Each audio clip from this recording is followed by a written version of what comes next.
Selling any online course on Gumroad is very easy to do. Today I'm going to show you how to do it. First of all, open Google Chrome and type Gumroad into the search bar. After that, click on the Gumroad website link. Then, click on the Start Selling button. Once done, you need to log in. You can log in using your Facebook account, Google account, Twitter, or other options. In my case, I'm using a Google account to log in. After selecting Google account, proceed with the login process. Attach your Google account when prompted, and enter the authentication token. Next, click on the Login button. Now, click on the Product button. Upon entering the Gumroad website dashboard, you'll notice various options available: Home, Products, Checkout, Posts, Audience, Analytics, Payouts, Discover, and Library. For now, click on the Product button. Within this section, click on the New Product button to start publishing your first product.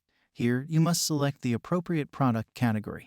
Major categories: daily products, course or tutorial, ebook, podcast, membership, or newsletter. After making your selection, provide a name for your product. Set the price for your product, which can be adjusted for different time frames: monthly, every 3 months, every 6 months, or annually. Click on the new Customize button. Now, you'll see the field for your course name. Enter the description of your course here. Additionally, you have the option to input a URL. You can also upload a cover picture or videos. To upload, click on Computer Files, and then select a relevant picture for your course. You can also upload a thumbnail for your course. Alongside this, provide product information, a summary, additional details, and integrations. Furthermore, you can set the pricing, variants, and adjust various settings. Once you've filled in these details, click on Save and Publication. Afterward, click on the Publish and Continue button. This will finalize the process, and your course will be published on Gumroad. As a result, people will be able to view your course and make purchases. And it's done. This is how you can sell any online course on Gumroad.